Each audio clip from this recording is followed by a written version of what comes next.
నమస్తే. లా excellence Telugu current అఫైర్స్‌కి స్వాగతం. ముందుగా ఇవాల్టి మన కొటేషన్ ఏంటో చూద్దామండి. టైం అనేది అన్నిటికంటే ఇంపార్టెంట్. ప్రతి నిమిషం, మనకున్న ప్రతి నిమిషం కూడా ఇంపార్టెంట్. మళ్ళీ అది తిరిగి రాదు. మనం దాన్ని వాడుకున్నా, వాడుకోకపోయినా, ప్రొడక్టివ్‌గా యూజ్ చేసినా, చేయకపోయినా అది మళ్ళీ మనకి తిరిగి రాదు. సో, ఆ టైం అనే దాన్ని ఎఫిషియెంట్‌గా, ఎఫెక్టివ్‌గా మనం యూజ్ చేసుకోగలగాలి. ప్రతి నిమిషం కూడా, అంటే ప్రతి రోజుని ప్లాన్ చేసుకోవాలి. చాలామందికి మనకి షెడ్యూల్ ఇష్యూస్ ఉంటాయి. మనం అనుకున్నది ఆ రోజు కంప్లీట్ చేయలేకపోవడం ఇలాంటివి. మనం ఏం చేసుకోవాలి, ఎవ్రీ 30 మినిట్స్‌కి లెట్స్ సే మార్నింగ్ 6-6:30 అలా 6:30-7 ఇట్లా హాఫ్ అన్ అవర్ బ్లాక్స్‌గా డివైడ్ చేసుకొని ఈచ్ బ్లాక్‌లో ఏం చేయాలి, ఈచ్ బ్లాక్‌కి ఒక టైం సెట్ చేసుకోవడం. Let's say news paper 2 hours అనుకుందాం, దానికి హాఫ్ అన్ అవర్స్ ఇవ్వాలి. అలా ప్లాన్ చేసుకొని టైంని ఎఫిషియెంట్గా మనం యూజ్ చేసుకోగలగాలి. ఇవాళ మరి మనం 28కి సంబంధించిన ఇష్యూస్ చూద్దామండి. లాస్ట్ 1 వీక్ నేను లీవ్లో ఉండడం వల్ల వీడియోస్ చేయలేదు. అవన్నీ మంత్లీ వీడియోస్లో నేను కవర్ చేస్తాను. ఆగస్టు వరకు ఎవ్రీ మంత్కి సంబంధించిన మంత్లీ వీడియోస్ మనం చేస్తున్నాము. సెప్టెంబర్ మరియు అక్టోబర్కి సంబంధించి కూడా వీడియోస్ నేను నవంబర్ ఫస్ట్ వీక్లో కంప్లీట్ చేసేస్తాను. రైట్, అక్టోబర్ మంత్ కంప్లీట్ అవ్వగానే సెప్టెంబర్ అక్టోబర్కి సంబంధించినటువంటి మంత్లీ వీడియోస్ కూడా కంప్లీట్ చేస్తాను. దాంతో మనం రివిజన్ చేసేసుకుందాం. సరే, ఇవాళ నుంచి మరి మనకు రెగ్యులర్గా మన Telugu current affairs videos upload అవుతాయండి. రైట్, ఇంటర్నేషనల్ రిలేషన్స్ అనే దానికి సంబంధించిన మన ఫస్ట్ ఆర్టికల్. చైనా అనేటటువంటిది తీసుకొని వచ్చిన కొత్త చట్టం అనేటటువంటిది ఎల్ఏసి అంటే లైన్ ఆఫ్ యాక్చువల్ కంట్రోల్ అంటాం. ఎల్ఏసి అనేటటువంటి దానికి సంబంధించి లాస్ట్ 1 ఇయర్గా ఇండియా చైనా మధ్యలో కంటిన్యూస్గా కాన్ఫ్లిక్ట్ అనేది జరుగుతూ ఉంది. ఆ కంటెక్స్లో ఈ కొత్తగా తీసుకొని వచ్చినటువంటి చైనా యొక్క బార్డర్ లా ఏదైతే ఉందో దాన్ని దీనికి అప్లై చేయొద్దు. ఆల్రెడీ ఉన్నటువంటి బార్డర్ అరేంజ్మెంట్స్, అంటే బార్డర్కి సంబంధించి ఇండియా చైనా మధ్యలో ఒప్పందాలు ఉన్నాయి. సో దానికి రెస్పెక్ట్ అనేటటువంటిది ఇవ్వాలి. కొత్త చట్టం ఏదైతే ఉందో అది దీనికి అప్లికబుల్ అయ్యేలాగా చూడొద్దు అన్నట్టుగా ఇండియా అడగడం జరిగింది. అసలు ఏంటి, చైనా అనేటటువంటిది రీసెంట్గా ల్యాండ్ బౌండరీ చట్టము అనేది తీసుకొచ్చారు. చైనాకి చాలా దేశాలతో ల్యాండ్ బౌండరీ అనేది ఉంది. చాలా దేశాలతో కాన్ఫ్లిక్ట్ కూడా ఉంది.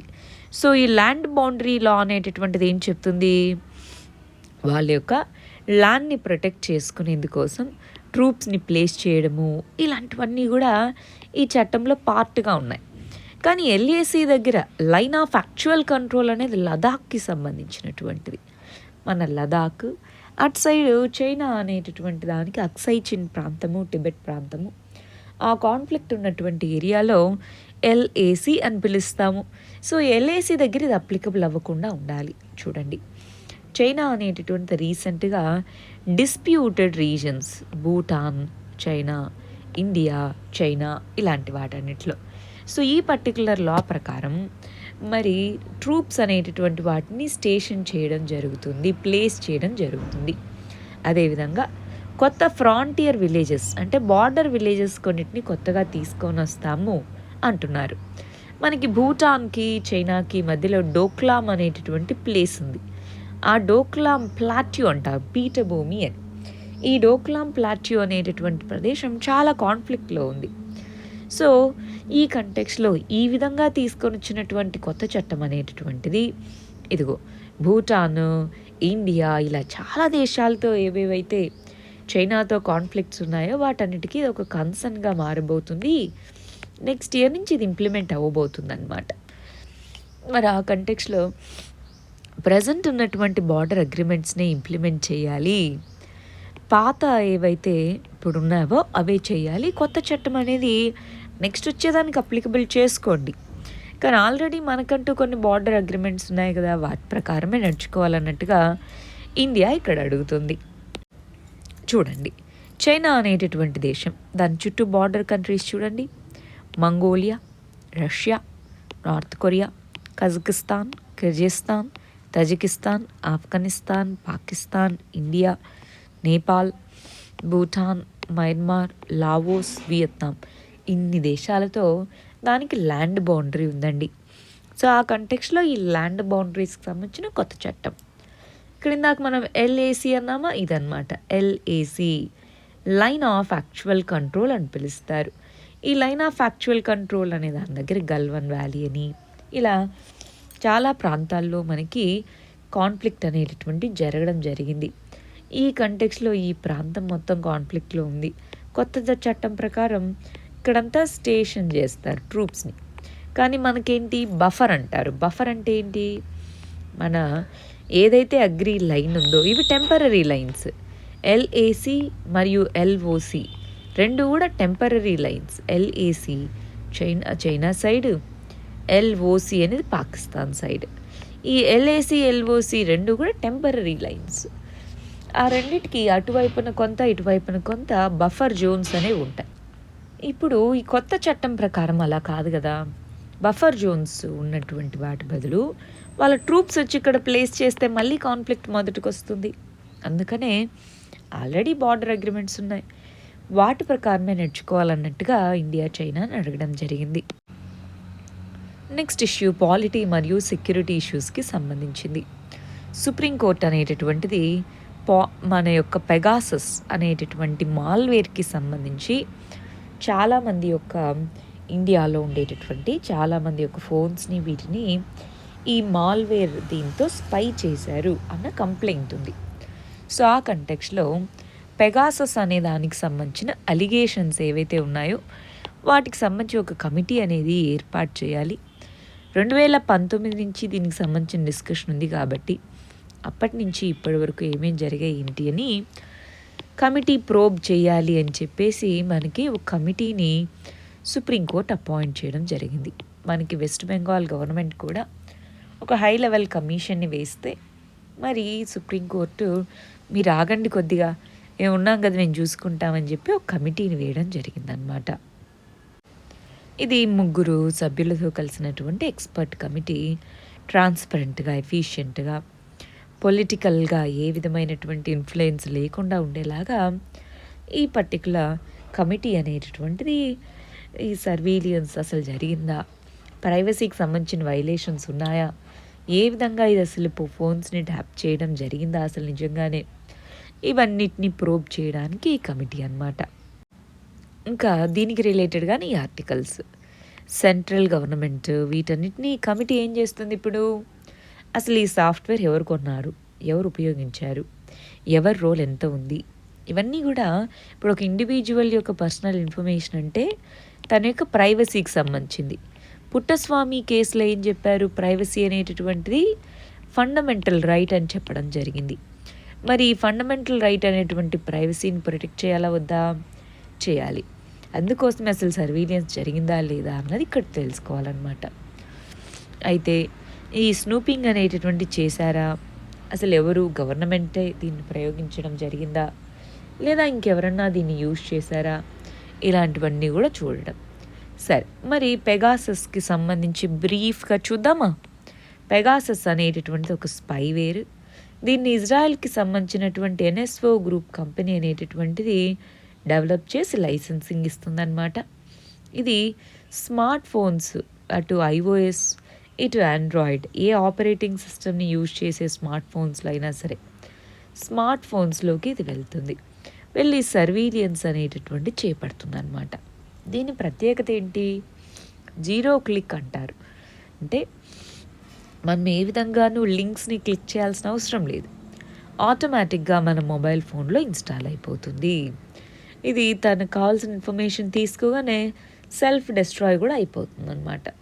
సో ఇక్కడ టెక్స్ట్ కానీ ఈమెయిల్ కానీ ఏ విధంగా మనకి అసలు డౌటే రాదు.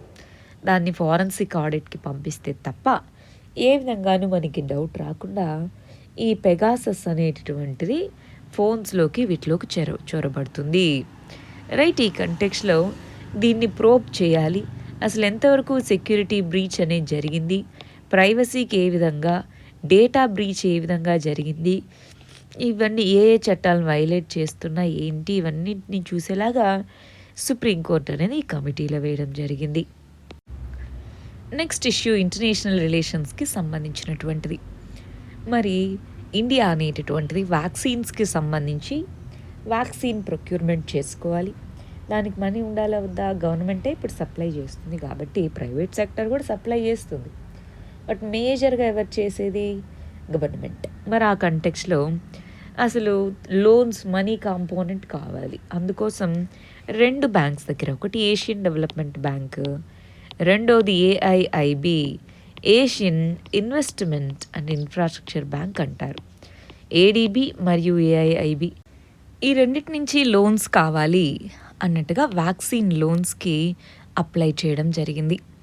Asian Development Bank, Asian Infrastructure and Investment Bank. Asian Development బ్యాంక్లోనేమో యుఎస్ఏ, జపాన్ అనేవి మేజర్ షేర్ హోల్డర్స్ అయితే, ఏఐఐబి వచ్చేటప్పటికి చైనా అండ్ ఇండియా అనేవి 2 బిగ్గెస్ట్ షేర్ హోల్డర్స్ అన్నమాట. ఈ రెండిటి నుంచి వ్యాక్సిన్స్ని డెవలప్ చేయడం కోసం ఆల్రెడీ ఇవి వ్యాక్సిన్స్ కోసం ఒక ఫండింగ్ ఫెసిలిటీని ప్రొవైడ్ చేస్తున్నాయి. ఫర్ ఎగ్జాంపుల్ ఏడిబి యొక్క Asia Pacific vaccine access facility, AP wax అంటున్నాం, ఆ ఇనిషియేటివ్. అదేవిధంగా ఈ మన ఏఐఐబి అనేటటువంటిది ఇన్ఫ్రాస్ట్రక్చర్. దాంట్లో ఇప్పుడు వ్యాక్సిన్ ఫెసిలిటీస్ అవన్నీ సోషల్ ఇన్ఫ్రాస్ట్రక్చర్ కిందకి వస్తాయి, హెల్త్ కదా. సో అందుకోసం వాటి నుంచి లోన్స్ తీసుకోవాలన్నది ప్రయత్నం అన్నమాట. అయితే ఈ లోన్స్ తీసుకోవాలి అంటే దానికి ప్రొక్యూర్ చేసేది WHO ముందు క్వాలిఫై చేయాలి. WHO ఓన్లీ ఇప్పటి వరకు కోవిషీల్డ్ని మాత్రమే వ్యాక్సిన్స్ని అప్రూవ్ చేసింది. సీరం ఇన్స్టిట్యూట్ ఆఫ్ ఇండియా ఉందా, అది డెవలప్ చేస్తున్నటువంటి కోవిషీల్డ్ మాత్రమే. కోవాక్సిన్ అనేటటువంటి దానికి ఇంకా WHO నుంచి అప్రూవల్ రాలేదు. వస్తే ఈ లోన్స్ నుంచి వాటిని కూడా కొనుగోలు చేసుకోవచ్చు అన్నమాట. ఆ విధంగా ప్రయత్నిస్తుంది. మనం బ్రీఫ్గా ఈ ఏషియన్ డెవలప్మెంట్ బ్యాంక్ అంటే ఏంటి, Asian Infrastructure and Investment bank అంటే ఏంటో చూద్దామా. ఏషియన్ డెవలప్మెంట్ బ్యాంక్ ఇది ఒక రీజనల్ బ్యాంక్. రీజనల్గా డెవలప్మెంటల్ ప్రాజెక్ట్స్కి లోన్స్ ఇచ్చేది. 1966లో ఎస్టాబ్లిష్ చేశారు. ఫిలిప్పీన్స్లోని మనీలా దీని హెడ్ క్వార్టర్స్ అన్నమాట. మరి ఈ బ్యాంక్లో United nations economic and social commission for Asia Pacific అనేటటువంటిది మేజర్ అడ్మిట్ చేసుకుంటూ ఉంటుంది. ప్రస్తుతానికి 68 మెంబర్స్, 49 దేశాలు ఏషియా నుంచి ఉన్నాయి. వేరే దేశాలు కూడా ఉండొచ్చు. అందుకే మనం గమనించుంటే యుఎస్ఏ అనేటటువంటిది మనకి అమెరికాకు సంబంధించింది, అంటే నార్త్ అమెరికాకు సంబంధించింది. ఆ దేశం కూడా దీంట్లో మెంబర్గా ఉంది. అంటే పేరుకి Asian Development bank, but Asia countries మాత్రమే ఉండాలని రూల్ ఏమీ లేదు, మిగిలిన దేశాలు కూడా ఉండొచ్చు. అదేవిధంగా AIIB, Asian Infrastructure and Investment bank, ఇది ఒక మల్టీలేటరల్ డెవలప్మెంట్ బ్యాంక్. ఏషియా, దాని తర్వాత ఏషియా మిగిలిన ప్రాంతాల్లోనూ సోషల్ మరియు ఎకనామిక్ అవుట్కమ్స్ని పెంచేలాగా ఇన్ఫ్రాస్ట్రక్చర్లో ఇన్వెస్ట్ చేయడం కోసం ఉన్న బ్యాంకే ఏఐఐబి. 57 ఇనీషియల్గా సభ్య దేశాలు ఉంటే ప్రస్తుతానికి 100 మంది ఉన్నారు. దీనికి హెడ్ క్వార్టర్స్ బీజింగ్లో ఉంది. ఈ బ్యాంక్ అనేటటువంటిది 25 డిసెంబర్ 2015 ఈ టైం నుంచి దాని యొక్క ఆపరేషన్స్ని స్టార్ట్ చేయడం జరిగింది. దీంట్లో చైనా అనేటటువంటిది లార్జెస్ట్ షేర్ హోల్డర్గా ఉంది, 26.61 ఓటింగ్ షేర్. ఆ తర్వాత ఇండియా, దాని తర్వాత రష్యా, ఇలాగా వివిధ దేశాలు అనేటటువంటి ఉన్నాయి. ఓవరాల్గా రీజనల్ దేశాలు 75% టోటల్ ఓటింగ్ షేర్ని కలిగి ఉండగా, అంటే రీజనల్ అంటే ఏషియన్ కంట్రీస్, మిగిలిన 25% ఓటింగ్ షేర్ని కలిగి ఉన్నాయి. నెక్స్ట్ ఇష్యూ గవర్నాన్స్కి సంబంధించినటువంటిది. మనకి registration of births and deaths act అనేటటువంటిది ఉంది. జననాలని మరియు మరణాలని రిజిస్టర్ చేసుకునే దానికోసం ఏ విధంగా చేసుకోవాలి ఏంటి, వాటికి సంబంధించిన ఒక చట్టం తీసుకొచ్చారు. దాంట్లో ప్రస్తుతానికి రిజిస్ట్రేషన్ అనేటటువంటిది లోకల్ లెవెల్లో ఉన్నటువంటి రిజిస్ట్రార్ చేసుకోవాలి, స్టేట్స్ ద్వారా అపాయింట్ చేయబడిన వాళ్ళు. ఇప్పుడు దాన్ని సెంటరే చేసుకోవాలి అన్నట్టుగా ఒక అమెండ్మెంట్ని ప్రపోజ్ చేస్తున్నాం అంటున్నారు.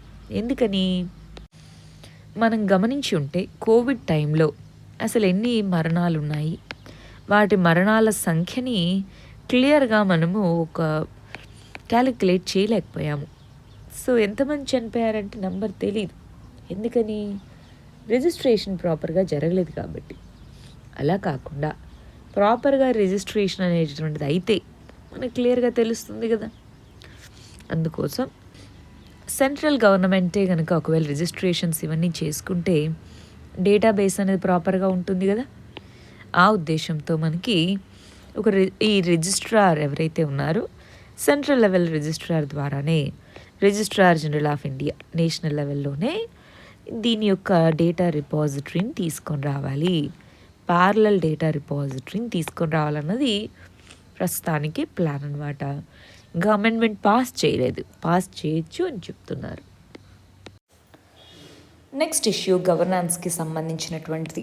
ముళ్ళపెరియార్ అనేటటువంటి డ్యామ్, దాంట్లో ఉండేటటువంటి వాటర్ లెవెల్ ఎంత ఉండాలి, దాని హైట్ని, డ్యామ్ యొక్క హైట్ని పెంచాలా వద్దా అన్నదానికి సంబంధించినటువంటి డిస్కషన్.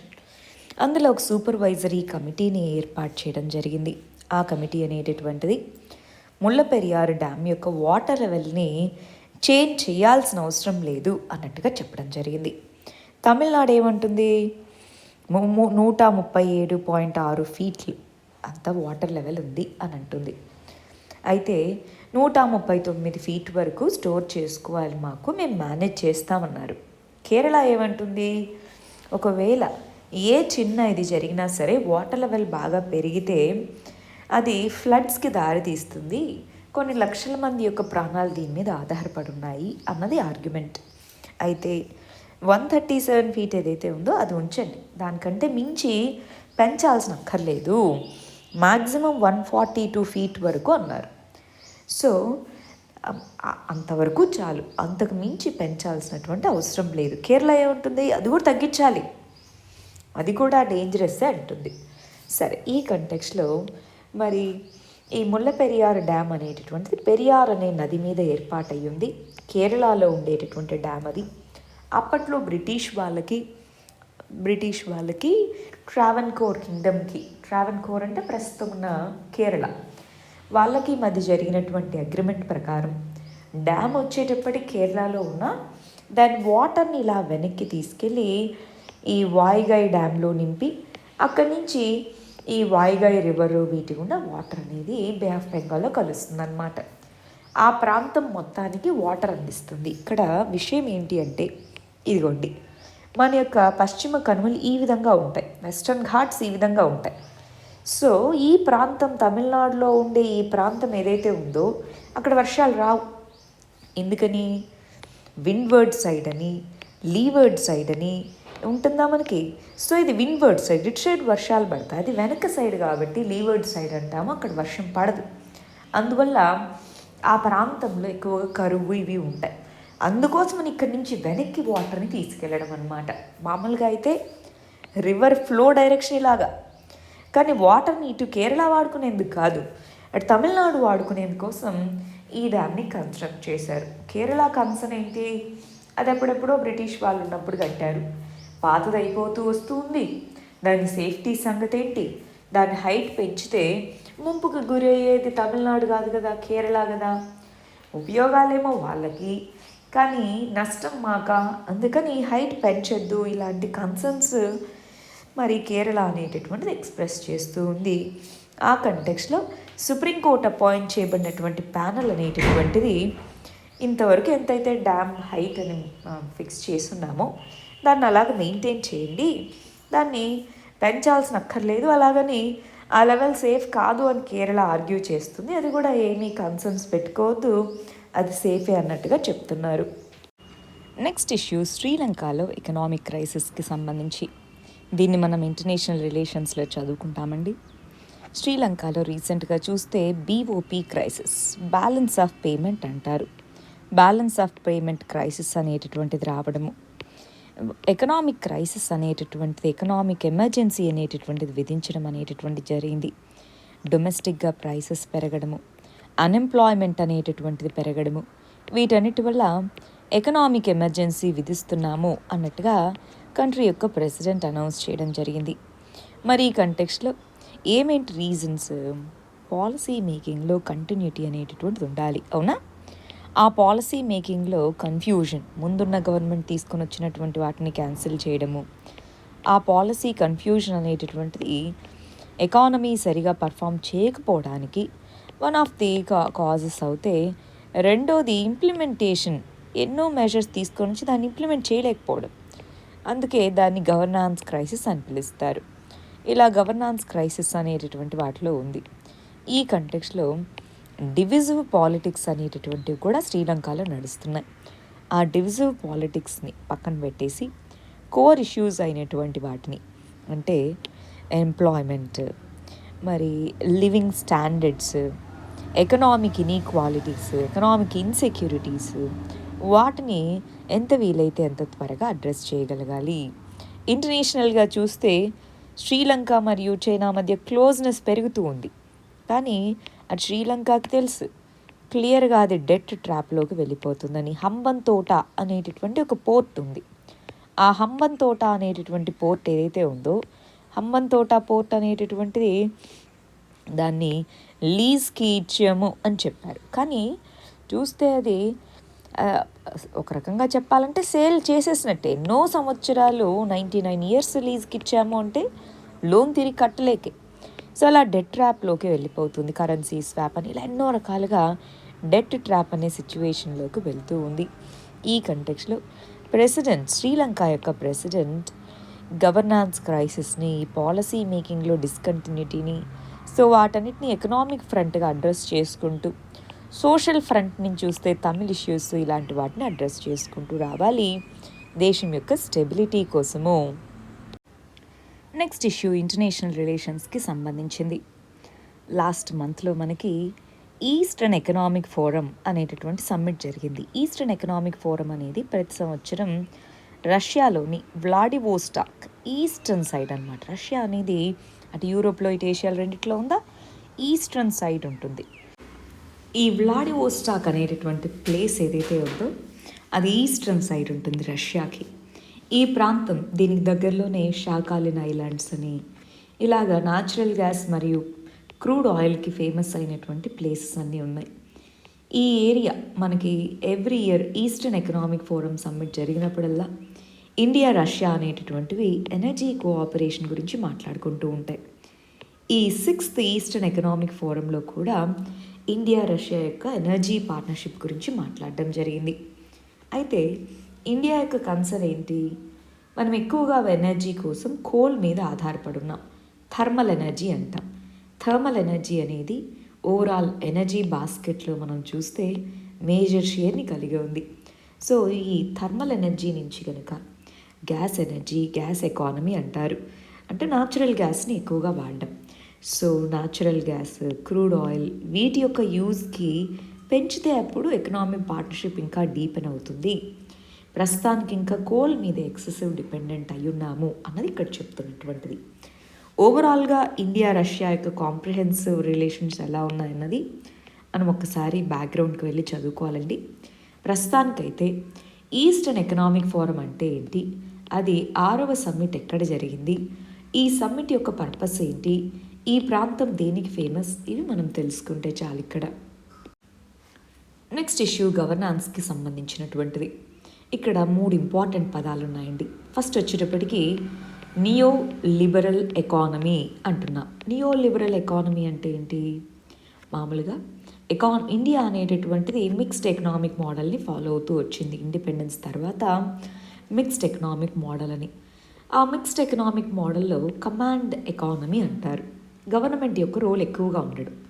దాని నుంచి 1991లో ఎల్పిజి రిఫార్మ్స్ ఇంట్రడ్యూస్ చేయడంతో ఇండియా యొక్క ఎకానమీ అనేది ఓపెన్ అప్ అయింది.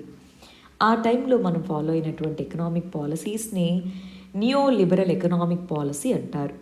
అందులో గవర్నమెంట్ అనేది విత్డ్రా అవ్వడము, గవర్నమెంట్ అనేటటువంటి దాని యొక్క రోల్ తగ్గడం అనేటటువంటిది మేజర్గా ఉంది. సో ఈ కంటెక్స్లో వెల్ఫేర్ మోడల్ అని అనేవాళ్ళం ఈ కమాండ్ ఎకానమీ టైంలో. సో ఈ వెల్ఫేర్ అనేటటువంటి దానికి సంబంధించి న్యూలిబరల్ ఎకానమీలో గవర్నమెంట్ విత్డ్రా అవ్వాలి. ఒకవైపు విత్డ్రా అవుతూ ఉంది, కానీ పొలిటికల్గా మనం చూస్తే ఓట్స్ వేస్తే మీకు టీవీలు ఇస్తాము, మిక్సీలు ఇస్తాము, ఇట్లాంటివి చూడండి. ఇక్కడ ఎస్పెషలీ సదర్న్ స్టేట్స్లో ఇది మనం బాగా గమనిస్తూ ఉన్నాం. ఇది వెల్ఫేరిజం నుంచి ప్యాట్రాన్ క్లయింట్ మోడల్, ఇది ఇంపార్టెంట్ పదం, అండర్లైన్ చేసి పెట్టుకోవాలి. ప్యాట్రాన్ క్లయింటీల్ అంటారు, క్లయింట్ మోడల్ అంటారు. అంటే యజమానులు లాగా చూడడం అన్నమాట. వెల్ఫేరిజంలో గవర్నమెంట్ యొక్క బాధ్యత లాగా. ఇది మేము నీకు ఫ్రీగా ఇస్తున్నాం, నువ్వు తీసుకుంటున్నావు, అలాంటి మోడల్ ఇది.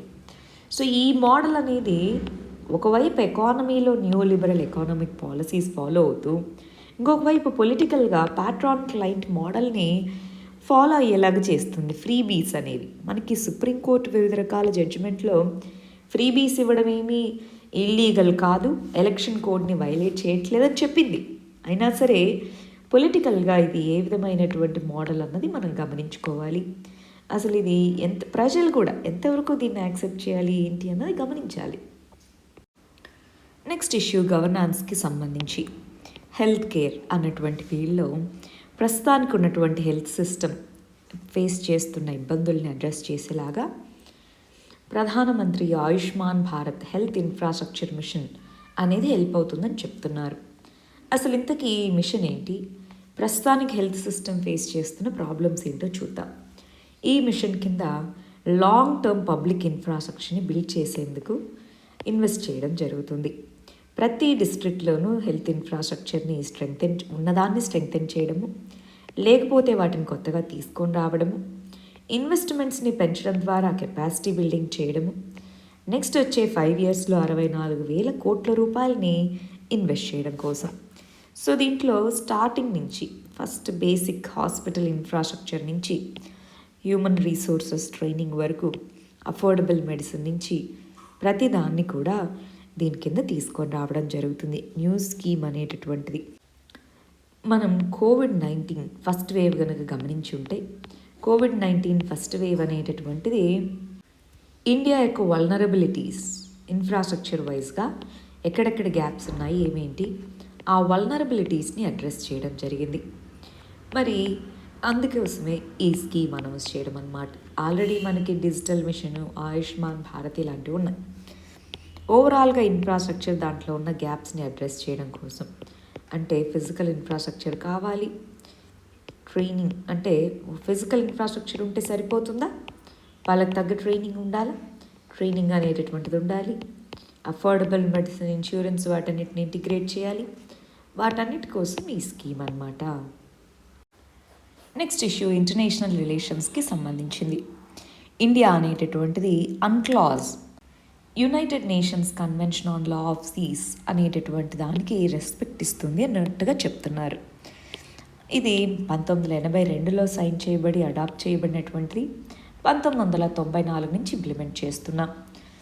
ఇది ఇంతకుముందు ఉన్నటువంటి కన్వెన్షన్స్ని రీప్లేస్ చేస్తూ తీసుకొని రావడం జరిగింది.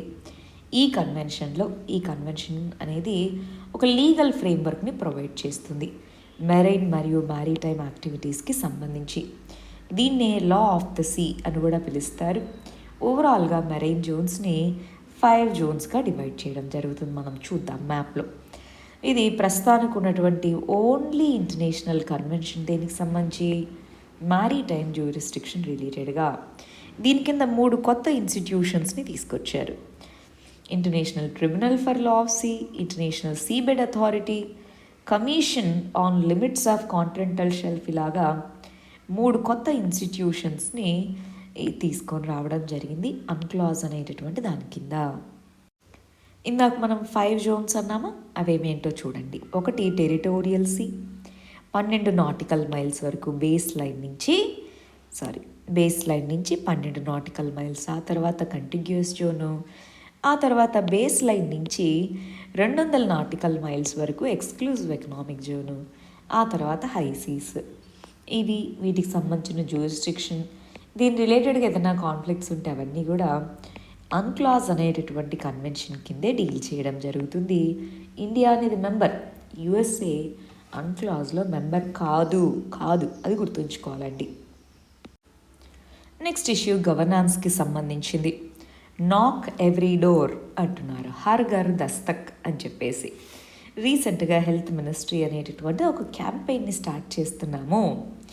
ఏ డిస్ట్రిక్ట్స్లో అయితే లో వ్యాక్సినేషన్ రేట్స్ ఉన్నాయో వాటిని ఇంటింటికి క్యాంపెయిన్స్ జరిపి పీపుల్ని మోటివేట్ చేసి వాళ్ళొచ్చి వ్యాక్సిన్స్ తీసుకునేలాగా. మనకి వ్యాక్సిన్స్ తీసుకోవడము, ఆ వ్యాక్సిన్స్ తీసుకోవడంలో డిలే లేదా రిజెక్షన్ని వ్యాక్సిన్ హెసిటెన్సీ అంటామండి. ఈ వ్యాక్సిన్ హెసిటెన్సీ ఉన్నప్పుడు ఏమవుతుంది, వ్యాక్సిన్స్ అవైలబుల్గా ఉన్నా తీసుకోరు. వ్యాక్సిన్స్ అనేటటువంటివి డిసీజ్ని ప్రివెంట్ చేస్తాయోనా. ఈ వ్యాక్సిన్ అనేది ప్రివెంటివ్ మెకానిజం. మరి ఆ జబ్బుని ప్రివెంట్ చేయగలిగేటటువంటి అవకాశం ఉన్నప్పుడు దాన్ని వదులుకోకూడదు. అందుకోసమే ప్రజల్లో ఈ వ్యాక్సిన్ హెసిటెన్సీని తీసుకెళ్లేలాగా ఎక్కడెక్కడైతే వ్యాక్సినేషన్ అనేటటువంటిది కంప్లీట్గా అవ్వట్లేదు, తక్కువగా ఉందో అక్కడ campaigns, door to door campaigns చేపట్టి వాళ్ళని మోటివేట్ చేసి వ్యాక్సిన్స్ తీసుకునేలాగా చేయడం, అదే ఈ నాక్ ఎవ్రీ డోర్ అనే campaign. Next issue important, international relations మరియు సెక్యూరిటీ ఇష్యూస్కి సంబంధించింది. రీసెంట్గా చైనా అనేటటువంటిది హైపర్సోనిక్ మిజైల్ని టెస్ట్ చేయడం జరిగింది. అది స్పుత్నిక్ మూమెంట్గా యుఎస్ యొక్క జనరల్ అభివర్ణించడం జరిగింది. స్పుత్నిక్ మూమెంట్ అంటే ఏంటి, రష్యా అనేటటువంటిది మొట్టమొదటి శాటిలైట్ స్పుత్నిక్ అనే శాటిలైట్ని 1957లో లాంచ్ చేసింది. అది లాంచ్ చేసిన తర్వాత స్పేస్ రేస్ అనేది మొదలైంది. అప్పట్లో యుఎస్ఏ మరియు రష్యా, యుఎస్ఎస్ఆర్ మధ్యలో. అప్పుడు ఎలాగైతే స్పుత్నిక్ అనేటటువంటిది స్పేస్ రేస్ని మొదలుపెట్టిందో, ఇప్పుడు చైనా యొక్క ఈ టెస్ట్ ఏదైతే ఉందో, మన యొక్క హైపర్సోనిక్ మిజైల్ టెస్ట్ ఏదైతే ఉందో, అది మళ్ళీ ఈ మిజైల్ రేస్ని మొదలుపెట్టింది అంటున్నారు. హైపర్సోనిక్ గ్లైడ్ మిజైల్ అంటారు. ఈ హైపర్సోనిక్ మిజైల్ అనేటటువంటిది మామూలుగా అయితే బ్యాలిస్టిక్ మిజైల్స్, ఇదిగోండి బ్యాలిస్టిక్ మిజైల్స్ అనేటటువంటి వాటి యొక్క పాత్ ఇలా వెళ్తాయి, ఇలా వెళ్ళి టార్గెట్ని రీచ్ అవుతాయి. రాడార్స్ అనేటటువంటి వాటిని గుర్తిస్తాయి. కానీ ఈ హైపర్సోనిక్ మిజైల్స్ ఇలాగా చాలా లో, భూమి నుంచి చాలా తక్కువ హైట్లో ప్రయాణించి టార్గెట్ని రీచ్ అవుతాయి. సో దాన్ని కనుక్కోవడం, డిటెక్ట్ చేయడం, రాడార్ డిటెక్ట్ చేయడం అనేది చాలా కష్టతరమైనటువంటిది, రైట్? సో అందువల్ల ఇలాంటి వాటిని డెవలప్ చేస్తున్నారు. ఆల్రెడీ ది హైపర్సోనిక్ మిజైల్స్ అనే వాటిని USA, Russia, China, north Korea, ఈ 4 హైపర్సోనిక్ మిజైల్ అనే వాటిని టెస్ట్ చేయడం జరిగింది. మిగిలిన వాళ్ళు డెవలప్ చేస్తున్నారు. ఇండియా కూడా, ఇండియా యొక్క డిఆర్డిఓ అనేటటువంటిది కూడా హైపర్సోనిక్ టెక్నాలజీ డెమాన్స్ట్రేషన్ వెహికల్ హెచ్టీడీవి అనే దాన్ని టెస్ట్ చేసింది. కానీ కంప్లీట్గా మిజైల్ని టెస్ట్ చేయలేదు, టెక్నాలజీని టెస్ట్ చేశారు. ఒకసారి చూడండి, సోనిక్ అంటే స్పీడ్ ఆఫ్ సౌండ్ అని, హైపర్సోనిక్ అంటే స్పీడ్ ఆఫ్ ద సౌండ్ని మనం మ్యాక్ అనే నెంబర్తో కొలుస్తాం. సో ఈ 5 మ్యాక్ కంటే ఎక్కువగా ఉంటే హైపర్సోనిక్ అని, లెస్ దాన్ 1 సూపర్సోనిక్ అని, గ్రేటర్ దాన్ 1 ఉంటే మ్యాక్ 1గా ఉంటే ట్రాన్సోనిక్ అని, మ్యాక్ నంబర్ లెస్ దాన్ 1 ఉంటే సబ్సోనిక్ అని పిలుస్తాము. సోనిక్ అనేది స్పీడ్ని సూచిస్తుంది ఇక్కడ. నెక్స్ట్ ఇష్యూ కోల్ సప్లైకి సంబంధించి ఎకానమీ రిలేటెడ్ అండి. మనకి రీసెంట్గా తెలుసు కోల్ సప్లై అనేటటువంటి తగ్గడం జరిగింది. దానివల్ల కోల్ ఇంపోర్ట్స్ ఏమో పెరిగినా సరే డొమెస్టిక్ కోల్ ప్రొడక్షన్ తగ్గడంతో ఇమ్మీడియట్ పవర్ క్రైసిస్ అనేటటువంటిది కొంతవరకు వచ్చింది. కానీ నెక్స్ట్ వచ్చేటటువంటి క్వార్టర్స్లో పవర్ సప్లై అనేటటువంటిది కష్టమే. ఎందుకని, కోల్ సప్లై అనేటటువంటిది ప్రాపర్గా లేదు కాబట్టి.